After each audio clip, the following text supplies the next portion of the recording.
Hi, and welcome to today's edition of Relatable. A little late start, we had some audio issues, but thanks for joining us. I'm your host, Stephanie Michelle. Today we're talking about things that most of us don't like talking about. Things like mental health, depression, and suicide. We might not want to talk about these things because the conversation is too personal, or it might reveal things that we don't want to reveal. But please hang in here with us and listen. This is a really important conversation. Listen to the backstory. Everyone has a backstory, not just a general backstory for your life, but backstories to situations and circumstances. Why does a person react a certain way to a situation or words said to them? Why don't you know more about your friends or loved ones? Talking things out is a proven way to release and get through them. And when extra work is required to help us with the hard stuff, we need to find peers that have been through similar experiences. A support group sounds like such a simple thing, yet participating in one is the most powerful thing a human can do. It provides a core experience of connection that humans really need. As I prepared for the show, I found this great quote by Thomas Jefferson. Who then can softly bind up the wound of another as who has felt the same wound himself? I'm going to read a longer bio for my guest today than I normally do. As I read it, listen for the backstory and keep this in mind as our conversation unfolds. My guest today is Tabetha Jones, president of the Depression and Bipolar Support Alliance of Los Angeles. Born in Korea, Tabetha lost her family, culture, geography, and identity due to extreme poverty in a patriarchal society. Her new life launched at 6 months old in America with her adopted family, literally the Joneses. Today, she is exploring her identity as an Asian, a Korean, an immigrant, an international adoptee, a person with trauma and mental health challenges, and a person with a lot of hope as a part of her mental health journey. As someone diagnosed early in life with bipolar disorder in high school, Tabetha has lived most of her life with the understanding that the diagnosis is something to fear, and it felt it was always something she had to prove non-existent. Tabetha has learned that it's the stigma that is more fear-inducing, and it is more of a symptom alleviating to release that fear and form her own value systems. Her favorite affirmation is, I am calm, bold, and objective. Tabetha was inspired to start the Los Angeles chapter of the Depression Bipolar Support Alliance after attending helpful groups as a support system across the country. These peer support groups helped Tabetha immensely while traveling for her career. Tabetha is a part of the 40% of people that have not been hospitalized since attending support groups. Very important fact to know. Tabetha has been hospitalized in high school in the 90s for depression and suicidal feelings, and later in college from a medication-induced episode of hallucination and panic. Today, Tabetha is working through her diagnosis of PTSD along with bipolar and attempting to live life more meaningful and intentionally with eyes open wider. As someone who is prone to workaholism, totally can relate to that, and self-neglect, she is challenged daily to incorporate self-care, self-compassion as an inherent practice. Tabetha has led the Depression and Bipolar Support Alliance Los Angeles chapter with many community volunteers to its current success of serving communities with multiple groups serving different cultures and needs. In a year and a half, the group has grown from 0 to 1,400 members as a public group on Meetup, signaling that there is a community demand and need for such groups. This peer-led chapter continues to expand with mentorship from other mental health organizations and the community with the support of Los Angeles County Department of Mental Health and grants from the state of California. So, welcome, give me a very special welcome to Tabetha. Like I mentioned earlier, that's the longest bio that I've ever read, but I really wanted to. I wanted everybody to kind of hear, just the expansiveness of like why there are mental health issues and how this could happen, So thank you for being here. Thank you.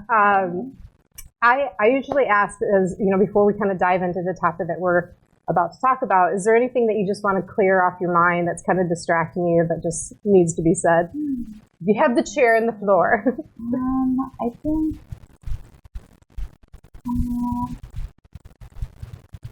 it's been a stressful week. I think it's nice to be here and just kind of decompress and let you lead. Yeah, we're going to co-lead. It's a conversation. Yeah, we're just going to get to know each other. Well, let's kind of start. So let's just take what we just shared about you and just get a little bit more information. Sure. When did you start your journey to really learn about your more about your identity, and what did your American parents play? What role did they play in that discovery? Well, when I was adopted in the 70s, it was basically more the adoption kind of sentiment at the time was more about assimilation. And so it's sort of like the approach of like, okay, you're part of our family, and just very like what I internalized was, later, what I came to understand later that what I internalized was kind of a false identity. And so I just sort of like, I'm understanding that now, and sort of like, that might not work because my identity is actually, it started in Korea, I was like born in Korea. And so that's why in the bio, this is the first time I've ever opened up with that as my starting point. Like some adoptees, their starting point is I arrived on the plane. That's when my life began. But that feels like sad to me. It's like you're much more of a whole person with a point of departure that's authentic and real.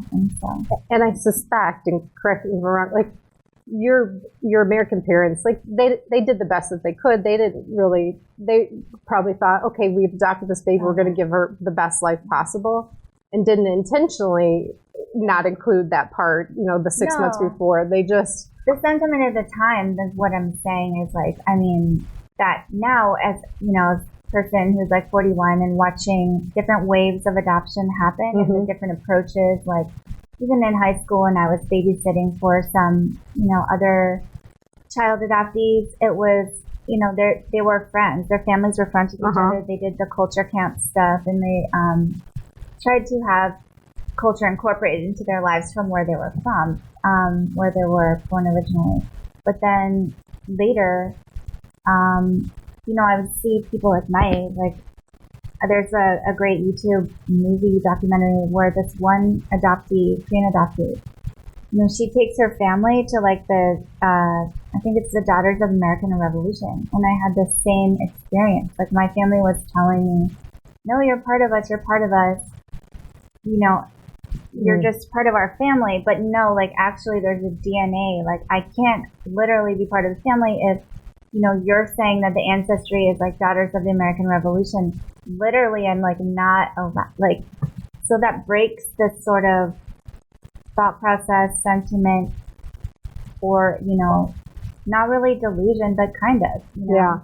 So it sounds like what I'm hearing is like the adoption process has changed over the decades. Yes. And in the 70s, it was just like, get the baby, bring them into the life, and not really kind of think about, okay, how are we going to teach our child about their culture? And now it's kind of changed where they maybe support you in a different way. Like, hey, it's very important for you for your child to know about the culture that they come from and try to make connections. Still changing, actually, because, now even there are adoptions where the people are still in touch with their birth family. Like I know someone from Guatemala, and, his family is upper middle class, well off, but they're in touch with his birth mother in Guatemala who's living in poverty. So to me, that sounds very confusing from a child perspective. Your responsibility or loyalty, like where, how to navigate that sounds very difficult. So I just hope that there's a lot of research going into like these different waves of approaches to adoption. When you started to trace your ancestors and learn more about your roots, was your American parents supportive of that, or did you keep it secret? Or no, I never felt like they were never the type of people that were like holding adoption against me or holding, and I'm very grateful for that because I mean that can be devastating for sure. I was thinking like they weren't I think that they were supportive. They basically like whatever. If I was interested, they're like, okay, go do that thing. Mm-hmm. You know, so that's good. Was there something that you discovered early on that you really had to take, like that took some time to process and led to more questions? Like, well, I mean, the first thing they told me was that that my mother had like a 7th grade education. So the first things I learned about my birth family, mm-hmm. education, single mother, and abandoned, but that's like a typical story. Mm-hmm. Later, when I inquired with my orphanage in like 2007, something like 2006, they said that my story was that my father had hurt his leg and he couldn't work, and the family was already on social assistance. And so I was the 4th child. I have 3 older brothers. That's what they said at the time. Mm-hmm. That's like 2006, 2007. Mm-hmm. When I talk to other adoptees, they say that you have to actually go there to get your real story, which sounds also still complicated. Yeah. Because I've also met an adoptee that had been reunited with her birth mother, but then it was a mistake. It was the wrong birth mother. Oh my goodness. How traumatizing. You're right. It feels like such an emotional landmine to just believe anything. Or be told anything. Yeah, as soon as you find out one bit of information, it's going to lead to 100 more questions. Or is it real? Yeah. Because then my dad recently told me that, they have to fabricate a story for you to even be adopted so that you could be a person like enough to be a person that could be adopted. Like if you were of abandonment status or, or category. So that whole story about my 3 older brothers could be, or, that family could have been fabricated. Mm-hmm. So it's very... Do you have a deep desire to find the truth? Or is it... Well, after learning all of these strange, seems like so many variations on truth, I'm not sure. Yeah. And, I think I've tried to protect myself for a very long time after seeing how emotional and how devastating it can be. Yeah. To see, I don't know. I always Yeah. felt like I have to be ready, but that's Yeah. perfectionism at play. Yeah. And even having an answer to that, I think it seems very healthy to I don't know, it's something that's evolving, that you can discover when you get to choose when you want to discover this more or not. So yeah, it seems like the right way around it. So can you talk to me a little bit before being diagnosed with the bipolar disorder, and that was in high school, right? Yeah. What was life like for you? Well, I think before the diagnosis, because what prompted the diagnosis was depression, suicidal thoughts. So, and I went to the hospital. So basically, before that though, I was a typical super overachieving manic style for 2 years. I was at this school, college counseling center, as a freshman. They're like, are you okay, great that you're here. It's early. But that's great. You're excited. You're going to go far. Yeah. I was going to be an archaeologist and go to Boston College and all these different things. Uh-huh. I was on dance team, show choir, AP classes, doing everything overscheduled, even at that time. Yeah. So, but before that, actually, I was thinking now from what I know about trauma and PTSD and reactions to that, when I was 9, I lost my sister. So that was very extremely devastating. And I actually don't really remember the space between 9 and high school. So I always thought potentially that could have prompted that later, delayed reaction. I'm not sure. Did it help you, as you got the diagnosis to be able to kind of cope and go, okay, that's what I'm dealing with? What was it like to hear that? Well, it wasn't surprising. I literally have been visiting other friends that had gone to the hospital for various reasons. I feel like it was so common in my community for some reason in Northern Virginia. It's just oh, that person went to the special school for, I guess, people that have can't fit in the structure or whatever, oppositional or have other issues, or went to the hospital for, trying to hurt themselves or eating disorders, things like that. So I feel like, I feel like it's a really strange world then, because I feel like everybody was taking pills for like Prozac or, antidepressants. It's true. That was the time when they were really booming, right? The pill. I thought, I feel like that. But then today it feels so strange on all over Facebook when I see blah, blah, blah, pill shaming. I'm like, who is doing this pill shaming? Like, I don't know about pill shaming culture. I've grown up literally on pills. And even my stepsister, my little brother, they're same thing.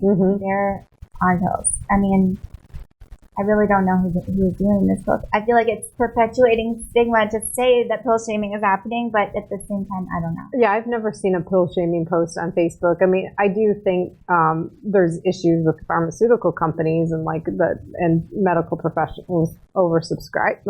But I wouldn't shame a person for being on a pill. Yeah, I feel like because everyone's on just a different pill. Like everyone's taking them, but blue pill, red pill. Things. Yeah, I mean, yeah, yeah, people are taking pills. So you openly, shared on your bio that and you've talked since we've been sitting here about depression and having suicidal thoughts. What did it take you to be able to have that experience and then help other people that are having similar experiences? Like, how did you transition to I'm going to help people with this? That just took decades, literally. Since I was diagnosed at 16, 17, like that, it took me, I was like, okay, compliant with medication in high school, just didn't feel like it worked very well. So it was on and off, and weight gain with lithium, I'm floating inside my skin. It's like, because it makes you kind of feel like there's an outer layer because of bloat. For me anyway, I did that. It wasn't comfortable. Prozac made me very hypomanic in high school. So, I mean, I really didn't feel like I found a good medication mix. So then I think when I was in college, I tried to be like a good person with bipolar, see the psychiatrist, see the therapist, go to group therapy at art, and this is all at art school, and people were committing suicide, and people were, and same with my high school too. It's just, I feel like I've always kind of been around these sort of issues. It's not new to me. How people handle it, how society handles it, those things change. Those are the things that change. The problems themselves are not new. But did take me a while in my 20s. I didn't have a good experience with groups in college. It actually made me never return to a group. It's a therapist-led group. And then the medication was not making me feel stable. So again, I still didn't find the right combo. So I just kind of gave up. I was like on and off. And then I had that medication-induced episode. So it was just too chaotic. I didn't feel like it was really super helpful, or so I didn't really know what would help me. Then I went into my career and I thought, oh well, I've managed all these bipolar behaviors. I've managed this one, that one, this one over here. I didn't realize that as you grow and become an adult, you have new behaviors. Right. You have credit cards now. Things change. Yeah. The behaviors manifest differently. Yeah. It wasn't until I started going to a support group after having so much anxiety and not knowing what to do. Like, what is this? I can't live like this. Yeah. That I listened to people and realized, oh, I have not outgrown bipolar. It's grown with me. It looks like this now. Yeah. And that was eye-opening, just to understand that your behaviors can change, but what they look like can look different.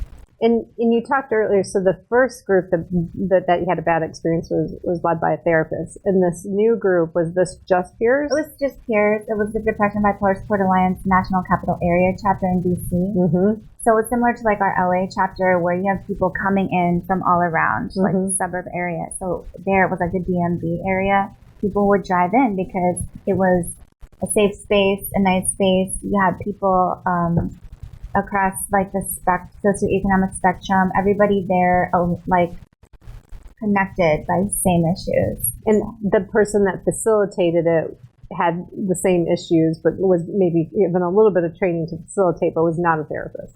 Not a therapist, but he, what I always thought was, just because my bipolar was always felt so out of control all the time, that I always thought, what I observed was, people with depression can execute. Like, they can be there on time.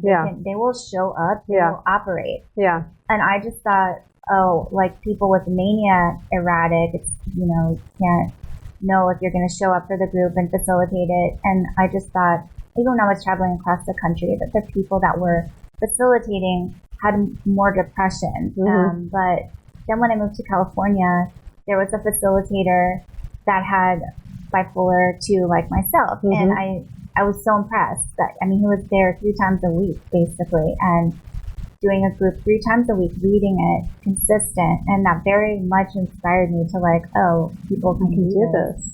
Even though it's similar to showing up to a job, which I also had been doing. But just in my mind, I just didn't make the connection. And it was very inspiring to see that. In his story, is there a love for groups too? Like he had gone to enough to go, I want to lead this? Or I'm not sure exactly what his story is, but he definitely provides value to the community. I'm just trying to kind of imagine this. I'm really focused on the difference between a therapist-led group and a peer group. And I'm trying to imagine why I've been in peer groups that are not led by a facilitator. I've never been in a therapist-led group. And I'm a big advocate for those types of groups.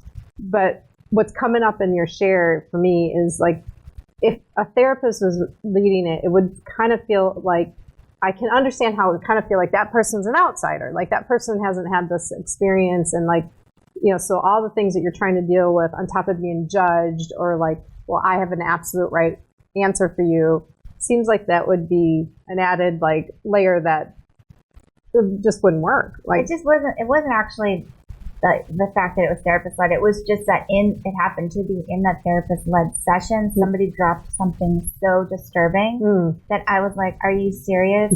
I'm now very disturbed for multiple days. I don't want to ever go back, So, and I don't know if the therapist, I don't. So it's not that. So in the peer groups, I'm just trying to figure out what the difference is. In the peer groups, are there guidelines that everybody has to abide by? And so, yes, there are. There are policies and general support group guidelines for depression, bipolar support alliance. There are guidelines that are used across the nation. Generally, confidentiality, share the air, those kinds of things. And then our policies. Each chapter has its own specific policies, which can be more specific. If it's trauma details, keep the trauma details with your therapist, and you can talk about it high level so that we don't trigger other people, those kinds of things. But I think also what I learned, in high school, I had a very good counselor and went to group therapy as an adolescent. And that was a good experience, and it was mixed, so it wasn't just people with mood disorders. And that counselor therapist-led group, I learned about other things, like my friends, people that had eating disorders and what that experience is like. And it really, I think, helped me want to learn more. Yeah. Because, we're only 16, 17 years old, right? Having so many deep issues that are so making us hurt ourselves. How is that when you're you've only been in this world for 16 years, and now as somebody who's 41, just wanting to help and provide a space for people that can talk about things and find other ways to not turn on yourself. Right. Well, and kids are so binary, right? So they're normal, not normal. You find yourself putting labels on like that, and not knowing there's no normal. Nobody's normal. There's no such thing as perfect, and there's no such thing as normal. Let's just throw those out right away. But when you're growing up and you're dealing with these things, you don't know, and you think something's off. You were talking in your bio, you shared it's the stigma around it that is the most traumatizing. It's like when you remove that, it's like, okay, I can kind of work through this and see everybody has a thing that they're working on, and I get to work on this the way that I want to, the kids are tough. Like, yeah, and especially since it was like my friends in some of the groups, it was like, we would be hanging out afterwards, parties, whatever, or it's like I'd go over to my friend's house, and it's like a total house, a big house full of silence, dark, but then it's like there'd be a hole in the bathroom wall, and I'm like, like who did that? Yeah. But it's like she did that, and I can never picture her doing something like that, but there's something going on, that's creating some very strong emotion. Do you think part of this, like, do you see now, are you working in your groups now? Do you work with younger adults or no? Not currently. Not currently. Do you think there's something just about communication, like just the healthiness of like being able to communicate and growing up? Like I grew up in a culture in the Midwest that like nobody talks about the grudges or like the problems. They just like go off in separate rooms and pout. And do you think just being able to communicate is a big part of this? Like, I feel like allowing yourself to have a feeling is a big part of it. Because I feel like many families didn't know how to cope with any feelings. Like, so if you don't know how to do that, it's going to be dismissed. Yeah. It's going to be ignored. It's going to be like pushed away. So people, that's just what I feel like the behavior is, Well, yeah, I agree with that, because it's like as a teenager, as like we're getting all of these feelings, like overload of feelings, it's easy for even a well-intended adult to go, that's ridiculous. And then you're like, it's ridiculous? Like, what do you mean it's ridiculous? Like, no, it's real to me. Yeah, like, or even you're just a teenager. Yeah. That's what happens to you. Yeah. And that's it. That's all they get. You know?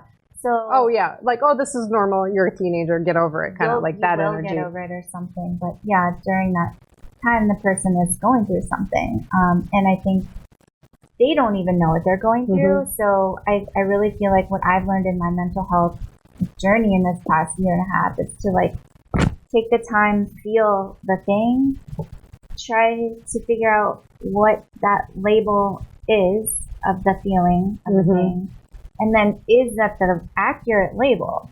Really think about it. Is that really accurate? And look at all the feelings. There's like an emotional wheel chart, like online. You can find these in it.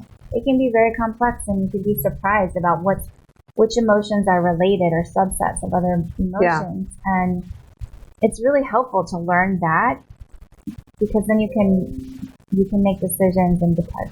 Yeah, that sounds really helpful, because like, as soon as we say something is what it is, then it's a belief, right? And then that belief affects our habits, our like what we're doing, our actions. And if the belief is wrong, then, trying to correct a behavior that's wrong is impossible. So it's like challenging. Well, is that really what it is? Yes. Is really important. Yes. Because hardly ever, we were talking off camera because we had time, because we had some audio issues. That, you learn as you get older, like you first learn as an adult, you think you know everything, and then you learn you don't really know anything, and then you're like, oh, I start to know things, but I don't know everything. I think always challenging even what you know is like really good for anybody to do. Everybody should be doing that. And also with people with mental health conditions that have the cognitive distortion and black and white thinking, I think it's really important that we challenge our thoughts, because and challenge where the emotion's coming from, and is it a distortion, and just go through that thought reframing process, or just examine it a little bit to understand, is it a distortion? How am I actually feeling? Yeah. What do I actually want to get out of this expression? Yeah. Whatever it is. Is that process done in groups, and particularly the ones that you lead in your chapter, or is that something that's encouraged to do? Well, that's something I learned in groups that I attended. With the support group Central which is like it aggregates a bunch of different types of groups. So one of them was depression recovery, and it's online, and they have like 30 minutes of content. And that content is like CBT, cognitive behavioral therapy, or self-compassion exercise. So, and then an hour of open discussion. So I feel like that was a really good structure for me that I really had not been doing that type of challenging myself or even challenging myself with self-compassion and kindness. I really didn't even know that was something I needed. So those are things that people that are progressing and kind of actively challenging themselves will bring up those things in the support groups as seeds that other people can then think about, oh, is that something that may work for me? And they may go try that on their own. Is there anything else that stands out that you've learned in groups that have been really beneficial for you that we haven't talked about? You talked about so the processes that you just covered of like self-examination, asking these questions, being compassionate with yourself. What else? I think what I've learned is that there are a lot of people with trauma, that it's not just a mood disorder. A lot of times, so many times, I've found that people are speaking about trauma or something has happened, and that is something that's new. Just because it could just be my awareness, and from going through my own understanding, learning about trauma and PTSD. I wish that there's more support for the broader picture. That's what I think, because I can see multiple things sometimes with the person, or it seems like I'm not a therapist, I'm not a doctor, but it's like if that person has decided my issue is bipolar and that's it. I kind of feel like that might be limiting. I can for their wellness.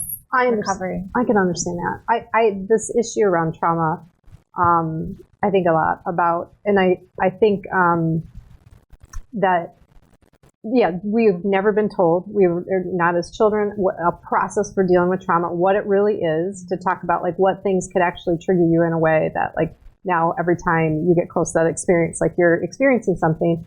And then I think the more damaging thing that's in that mix is how often we're being exposed to trauma in just news right now, and there's no time to react to it because another thing happens right away. And so we're not doing a good job of even like calling a friend. Like we should have a trauma buddy. Like that should be a normal thing. Here's my trauma buddy. Here's who I go and talk to about news or whatever, but just making this more of a thing. I had an issue or experience just yesterday that I was reliving a really bad experience that happened to me with a doctor this year, a couple months ago. And I was telling a new person this, and she's like, "You're still traumatized by this." Because she's like, and she kind of mimicked, I guess, what my body language was doing. I was like, "Yeah, you're right," because I haven't got to deal with it yet. Like it hasn't been totally processed. This person hasn't, come clean in his role in the situation. Sure. So, it's a real thing. Everybody experiences it, but we don't do a good job of teaching ourselves or teaching our kids. Understanding our own experience can be one of the hardest things.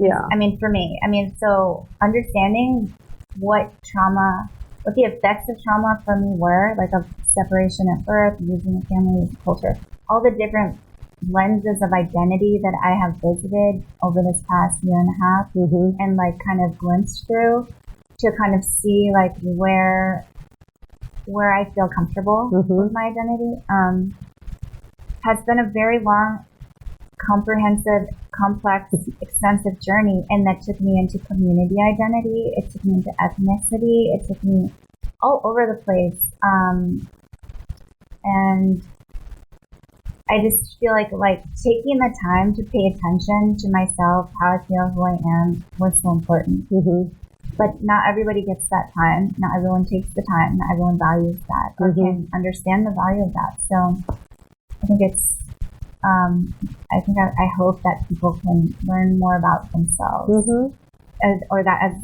As a society, we can value that people need that time sometimes. And the process of learning about yourself, because it looks different for everybody. Like giving people space, like if you're asked a question in a moment and you don't have a response, like that's okay. Go spend, take some time alone or whatever, but allowing everybody's own unique process to be okay, right? Like that'd be nice.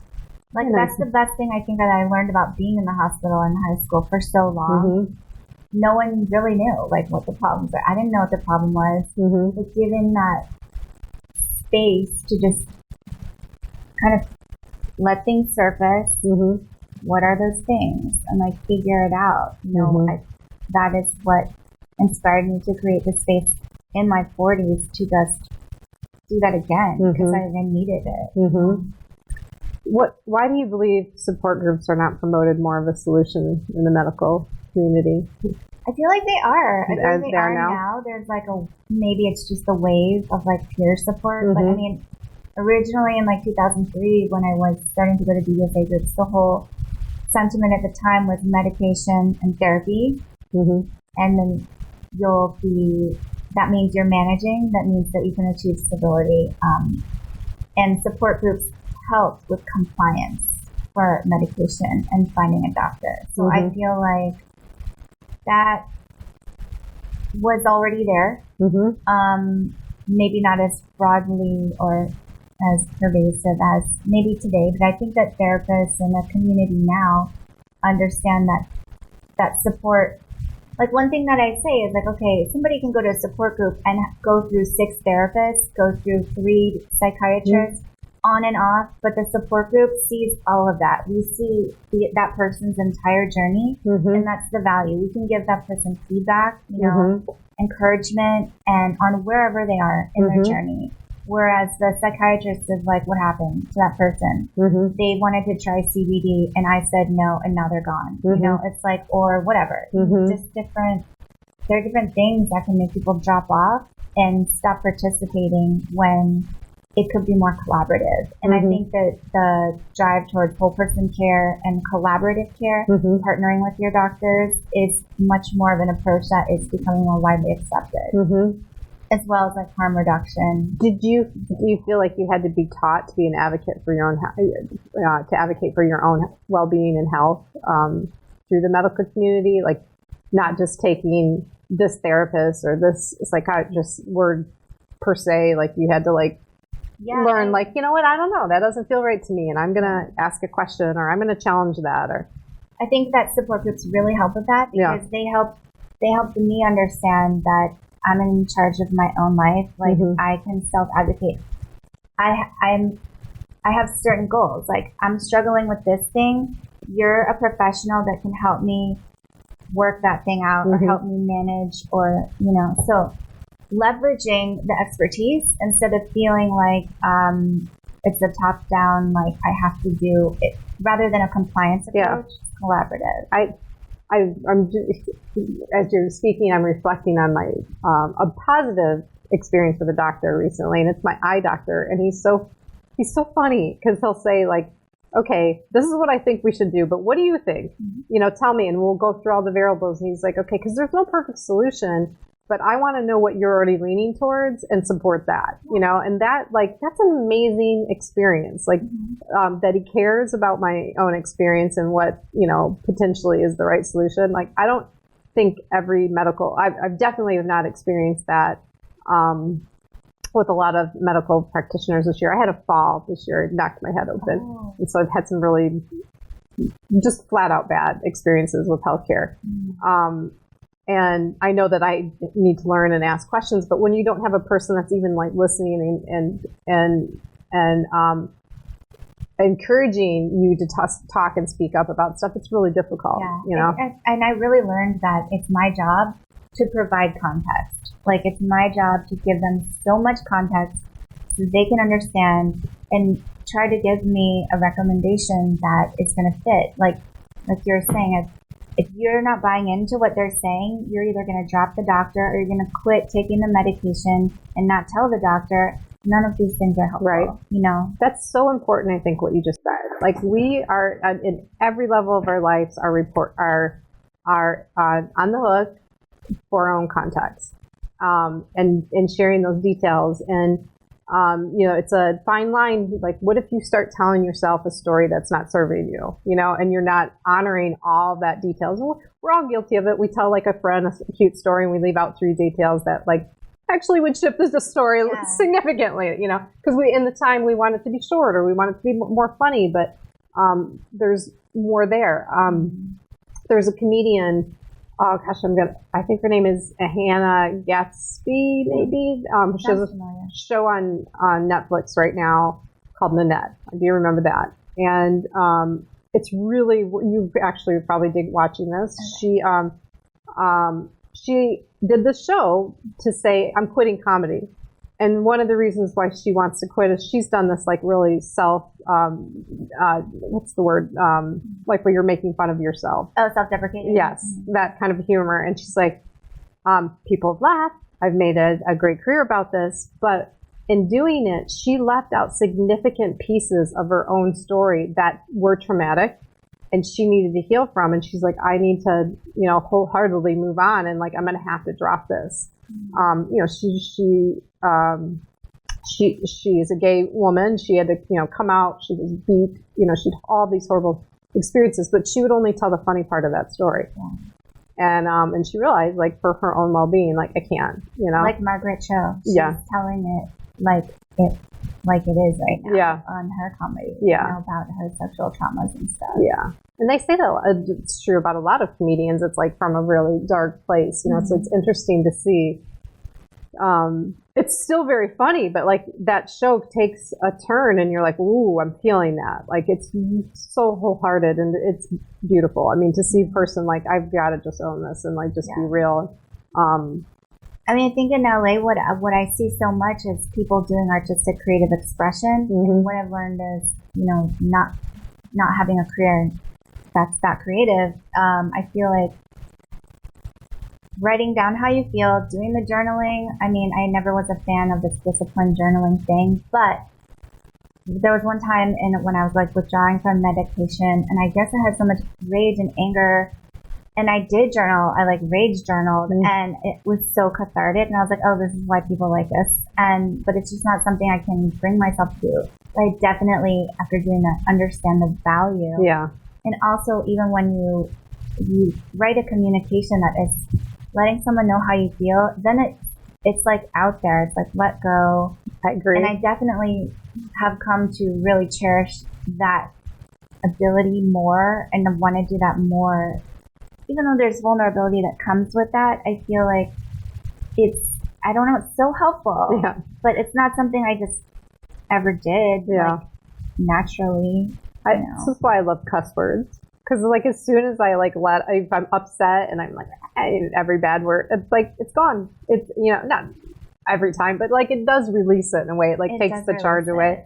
And, some of our lovely cuss words are like the best way to just let that go, Yeah. I mean, it's just, it's like very aggressive times. Like, I feel like it's part of I agree. Climate. I agree. I have like this one person that's like, it's not very like, ladylike on you, or it's not charming on you. And I'm like, sorry. Like, I don't know. It's just, but whatever. It's whole on you, like this idea of like being judged in a moment. Oh, that's not charming. That's such a horrible thing to say. That's not the point. It's like, look, but I'm honoring my whole self, so F you. Like I seriously. wasn't trying to be charming.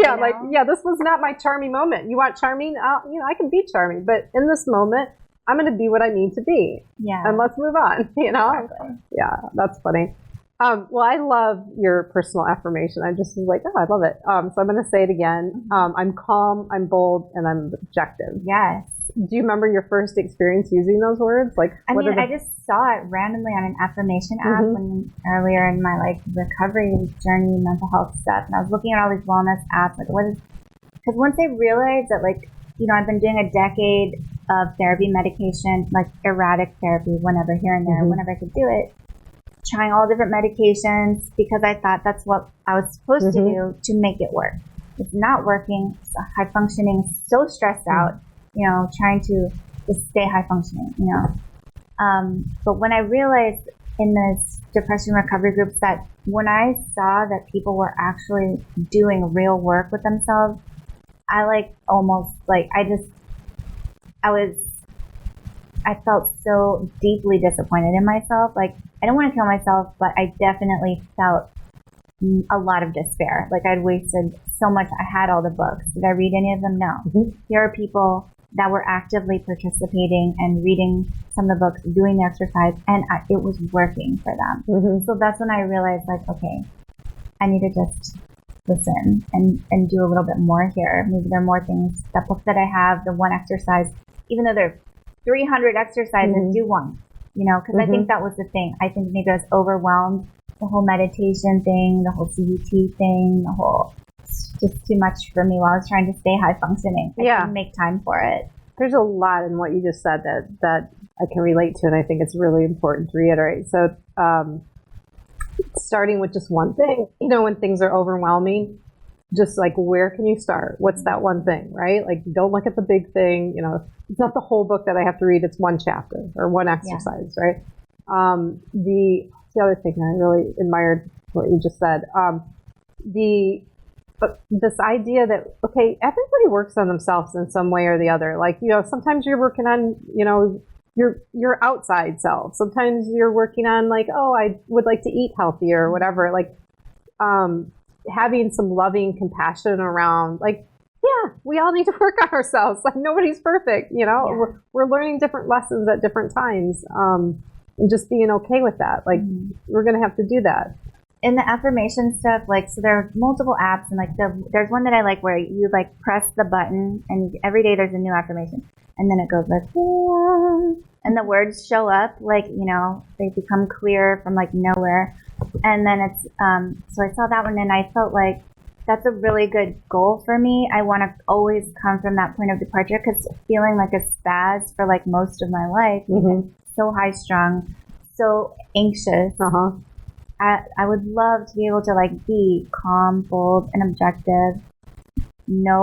Be in my space, be present, make decisions from there, and then and knowing who I am and make decisions from there. Trusting my emotions, trusting my judgment and myself in that calm, bold, objective moment, observing things around me, and making decisions from that point. Because I feel like, it's just, I feel like I am closer to that, And it's just, at first I thought, oh, what is this brainwashing crap? Like, I know, I can't like, but then if it's like you're brainwashing yourself, and I just feel like this, like, even in that Mr. Robot show, the girl has like, I think she's got like the Think Up app, and she's got herself saying affirmations to herself with the music background.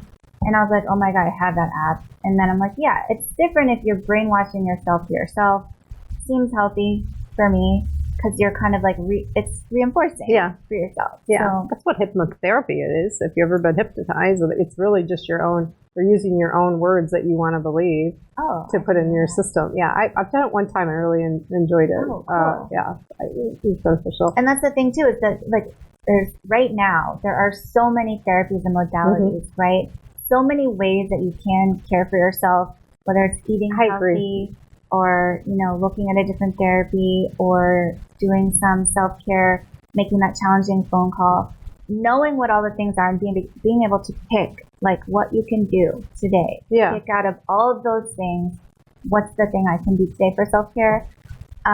It's helpful just to be able to identify, there's so many like little steps that are helpful in the mechanism of caring for yourself. And it should be a reminder and saying all that, like, if something's not working, look for something else. Like, it's, there's got to be something else in some different combination. Like, I just don't believe that we're intended as human beings to have a horrific experience, like there's something, and a lot of what you're saying of just saying accepting the now, like the happiest people I know are very present. They're just like, this is what I got, whether it's great or perfect, they don't label it. They just say, this is what I have right now.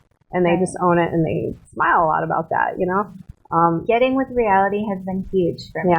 Just really getting with this. And I think that came from like DBT sort of, and dialectical behavioral, where it's just like, this is what's happening, and like, really, no, this is what is happening, and like really process that, and not get out of distortion, get out of projection. And that's really getting out of PTSD and trauma, but really kind of finding what reality looks like has been so important. I meant to ask you, are you still changing medication, and do you feel like that?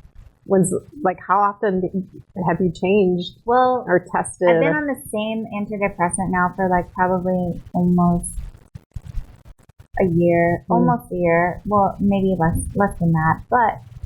And then I'm on an anti-seizure medication, which is supposed to have mood stabilizing effects, which I think it probably does. It's kind of new for me because I was just allergic to the previous one. But the reason I'm on it is because I was having complex and simple partial seizures after I got off of the medication I was on for a decade.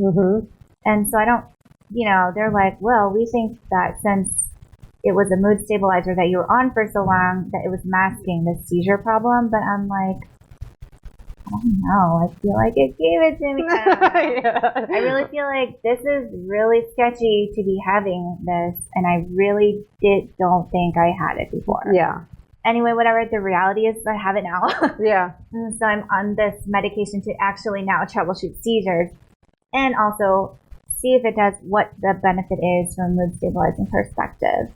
I'm thankful that you answered that question. I think that's got to be helpful for other people that are struggling with, like, is this it? Like this, so even just hearing in the last year you've made changes. Yeah. It sounds like, or is it fair to say that once you start testing medications that you're probably going to be testing different things? Yes. Like, don't expect it to be like the holy grail and it's just going to fix all your problems. Like you said earlier, like you got to work on yourself too. Yeah. Well, also, I think with the PTSD diagnosis that came after I got off of all the medication from that decade, and then doing neuropsych testing to kind of refine my diagnosis, and that's where the PTSD came out. I feel like learning about that helped me then get with the behavioral stuff and start working on those things and identifying, how my thought distortions and how I can, challenge my thinking and stuff, and be more with reality. But I think that. Just for me, I think that it was more PTSD than bipolar. So I think that's probably why those medications weren't working for me. So I really think getting the right diagnosis is the most helpful. But sometimes, since I'd been tagged earlier on, just all the doctors after that, even with traumas I collected in my 30s, the doctors after that were just like, okay, bipolar, okay, this medication, okay, do you need a medication? Plus, I was traveling so much that it'd be like a doctor here, a doctor in this state, a doctor in that state. Didn't have a consistent. And also, when I wanted to get off medication, I had to literally have a plan and advocate for myself so that people wouldn't be like, oh, this rando bipolar person, great, she's going off her meds, so typical, let's see where that goes. And like just sit back and watch the shit show or whatever. I had to really, some psychiatrists wouldn't even take me without having my parents sign off, because they knew that withdrawal was such a rough process that you can kill yourself during withdrawal, which I didn't know. I didn't know it would be as rough as it was. It was crazy, crazy rough. So yeah, I really had to have that plan laid out and find a doctor that was could understand my goal with me. It's not to never be on medication. It's just that all these medications literally didn't work. So let me just get off of that, and then let's look at everything again, and then do a new approach. Yeah. Something came up for me when you were sharing that. Like, I wish we accepted ourselves as like the most beautiful puzzle that there is to solve. And so this journey of like trying to figure things out doesn't feel so hard, Yeah. It's like, this is my puzzle. I get to figure it out. And then you do take responsibility for the different like contexts of your life and then who gets to come in and help you and stuff. But I think we're born into, being a healthy person, whatever that even means, like healthy, unhealthy, it's so stupid and binary. It's like, it should be more like, we're just a beautiful puzzle. It's like, how are you going to figure that out? Like, and you get your whole life to do it. And even people that appear to have it figured out don't. That's the Instagram version of that, I don't know. It would be nice if we just like accepted that you get to solve your own puzzle. Right. And you get to ask for help to whoever you feel can help you. Yeah. And if they don't, you don't have to stick with them. Like I've had these conversations with friends. It's hard to find a therapist that you're like, okay, I really like this person. I want to open up. I've had friends that see the same therapist for years and years and years because they like the idea that they just tell them what they want to hear and that's the session. I'm like, how's that working for you? Like, it's not, It's not super goal driven. Yep. And then I have the opposite where people have, we've talked about like seeing somebody and just didn't feel right off the bat. It's like, great, go keep trying until it does. Like, it's you get to make this decision. I mean, like, I knew the whole time that I was doing this random therapy, every session was a crisis. So we never did anything deep. So I knew that I had deeper stuff to talk through that would be helpful in a long-term way, but I never had time to do it. I would take holidays and I'd be like, okay, let's do like 7 sessions. Let's do 7 intensives, because otherwise while I'm traveling and doing work in that whole high functioning, desperation, just trying to like literally solve emotional crises from work. So it never got anywhere other than through that moment. Yeah. And that's not helpful for a whole person, longevity, healthy. No. I mean, it was helpful to get through those moments, but you really need like to have someone to be able to do the long-term work with. Yeah. And an ongoing practice, like everything else, it's so weird to me that like, okay, if we want the body that we want, like we physically go work out, that's totally accepted in every culture. Everybody goes to the gym or works at hike, whatever, right? Totally accepted, right? Or eat well, like, and it's everything's a process. Like we're finding our own thing. Why is there not an accepted process or more of an accepted process for this? And, your heart and your head. It's like, naturally, it's going to be something that you work on. It's so important. I feel like in LA, it's so great that we're here. It's the best part about being here. There's like so many different things. Like every day on Meetup, there's like a new mental health meetup or like a new, like, I don't know, something about healing or something about like wellness, and everybody is just like launching into wellness, their own thing. And I really appreciate the variety and diversity of that. It's like a garden of like healing. I think when we'll really turn a curve is when there's like the Soul Cycle version for check-in and peer group and check-in with your head. That's a brand and a franchise across the nation and the country. That's when we'll know we've turned the curve. Like when it's, you go there for mental activity, right? For check-in, and it's like totally cool. That's where I'm going. I think Meetup is doing that, and then also the Mighty, the Mighty that is the mental health and other health blog platform. They have 17,000 bloggers on their platform, and they're now doing like in-person meetups with the different niche groups, mental health or cancer, chronic illness meetups in person because people want that connection. So. Definitely. I mean, I've really just seen a lot of, people talk about social media and how it's so toxic, whatever, but there's so much on social media that it's connecting for people. You can find something. In marginalized communities. So. Yeah, I agree with that. So last question, let's just talk about the needs of the chapter now. Like what kind of message do you want to put out there about what do you do? What are you working on? What could you use help? Is there volunteer opportunities? So definitely we need strong board members, basically. What I learned is that, after a year and a half, having a lot of volunteers and being flexible and, like chunking things out so people can do task-based, not like a full-on commitment. I think that we actually do need some experienced, strong board members. I mean, most chapters that I've attended have like older people that have led organizations or nonprofits or already held kind of nonprofit roles, and I wasn't really looking for that originally, but now I definitely feel like that's something we really need to have, stronger board. And do you have you wrote out the requirements for a board member? No, but we're working with like Relational Center, is really great. Yeah. They gave us the terms board development. Nice. So, we're going to do some. We talk about the Relational Center a lot on the show. I'm a big fan. And, I'm a big fan too. It's great. I mean, Relational Center, Share. Yep. Support Group Central, Project Return, Department of Mental Health is partnering with everybody. 7 Cups. I mean, there's so much funding for mental health right now. Everybody, regular citizens, can have an idea, apply for a mini grant, and go do that thing, help people in their community the way that they want to, whether it's an art class or a performance. Like the This Is My Brave. That's a really cool concept where people talk about in a comedic way their mental health journey.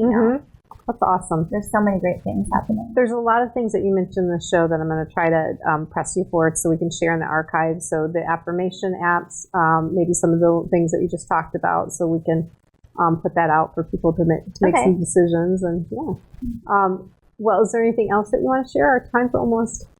Wow, I don't know. I feel like we've covered so much, actually. I don't know. I can. So I'd like. Usually at this time, I'm a little like because our time we started late, and so I'm trying to manage stopping at the regular time, but it's okay. So I usually ask an off-topic question just to show at any given time, yes, that how two people are relating can change. You want to do that? Okay. Yeah, okay. They can be silly. I love this box because sometimes it's like, oh, you guys are not done with that topic, and the question that randomly comes up is still on topic or goes totally off. So let's see what happens. Yeah. This seems like a fun question. Okay. What's the most likely reason you would lose your job? Oh. Lose the job. Mm-hmm. Me personally? Yeah. She's like, I cannot. The workaholic person in you, it's like, there's no way. Like, burnout. Yeah. Yeah. Burnout. That's it. I can relate to that. Do you want another question or you want to ask me one? I'll ask. Yeah, I'm going to ask you one. Okay, let's go. Stephanie Michelle, who is your most annoying relative? Oh, geez. That means I have to take my nose from the relative. You see, I said this on the last show. I do not air family stuff on the show because. You want me to pick another one? No, I'll answer. I'll find a way to answer it, but because I agreed to do this, but they didn't, so I never want to call somebody out. Mm-hmm. So maybe I'll just say a trait of somebody. Mm-hmm. There's a couple. Yeah, I'm most annoying. I have an posting cousin in social media that it's just like, wow, really? Like, that's too many posts. Like, it's not that interesting. And this is a person that it's annoying because you see this person putting so much out in social media, but doesn't connect with you in real life. And I'm just like, that's more important. And that's a little annoying to me. And that's that's me. I care about this more than that. Yeah. So that's obviously going to be annoying. Or somebody that just posts their family drama, airs that laundry on social media. I'm like, oh my God, call your aunt, call your mom. Seriously, that stuff does not belong there at all. That's totally annoying to me. Mm-hmm. So there's definitely a couple members in my family. Not gonna name names, but you know who you are. You totally know who you are. All right, well, so that kind of brings us to the end. So there's one thing that we get to do together. All right, there's a couple things actually we're going to get to do to close today's show. So I'd like to issue a social challenge every week for someone to try. I kind of like maybe sharing one of the mental health wheels and have somebody just experience that process.